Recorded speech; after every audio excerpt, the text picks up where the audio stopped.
Israel Hamas जंग के बीच Qatar से एक ऐसी खबर सामने आई जिसने भारत को चिंता में डाल दिया है। कतर की एक अदालत ने भारतीय नौसेना के 8 पूर्व नौसैनिक अधिकारियों की मौत की सजा सुनाई है।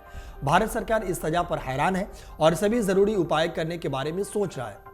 ऐसे में यह भी सवाल खड़े हो रहे हैं कि इजराइल हमास जंग में इजराइल का समर्थन करने का बदला कहीं इस तरीके से कतर तो नहीं ले रहा है। नौसेना के इन अधिकारियों को 1 साल से अधिक समय से हिरासत में रखा गया था।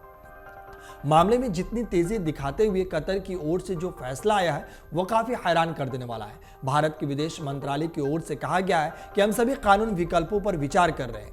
आखिर ये पूरा मामला क्या है और नौसेना के पूर्व अधिकारी कतर कैसे पहुंच गए। वहीं भारतीय नौसेना के सभी 8 पूर्व अधिकारी कतर में एक निजी फॉर्म के लिए काम करते थे। अगस्त 2022 से कतर की जेल में भारतीय नौसेना के 8 पूर्व अधिकारी बंद हैं।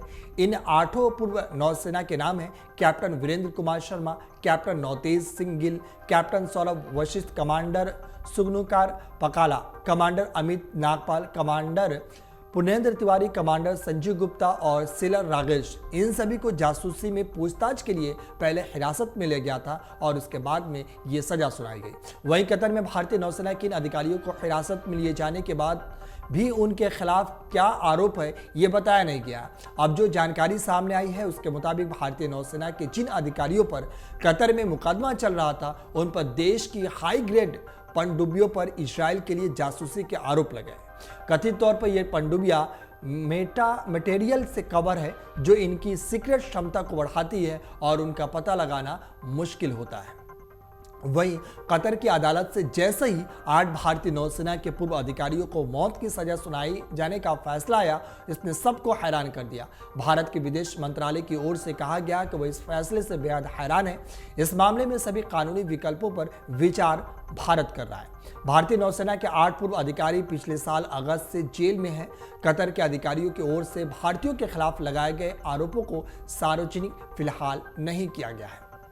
वहीं विदेश मंत्रालय ने कहा कि हमें शुरू से जानकारी मिली है कि कतर की अदालत ने अल दाहरा कंपनी के 8 भारतीय कर्मचारियों से जुड़े मामले में फैसला सुनाया है। मंत्रालय ने कहा कि हम मौत की सजा सुनाए जाने के फैसले से बेहद स्तब्ध हैं और फैसले के विस्तृत ब्यौरे की प्रतीक्षा कर रहे हैं। हम परिवार के सदस्यों और कानूनी दल के संपर्क में हैं। हम सभी कानूनी विकल्पों पर विचार कर रहे हैं। वहीं क्या इजराइल के साथ देने की वजह से कतर की ओर से इतनी जल्दबाजी में यह फैसला हुआ है, ये सवाल उठना लाजमी है। कतर की ओर से काफी सख्त लहजे में इजराइल को गाजा पर हमला रोकने के लिए कहा गया है। कतर की ओर से कहा गया है कि वह बिना रोक टोक लोगों को मारने की इजाजत नहीं दे सकता। कतर के शासक की ओर से कहा गया है कि गाजा में बहुत खून बह चुका है और इजराइल को इस तरीके से कत्लेआम की इजाजत नहीं दी जा सकती।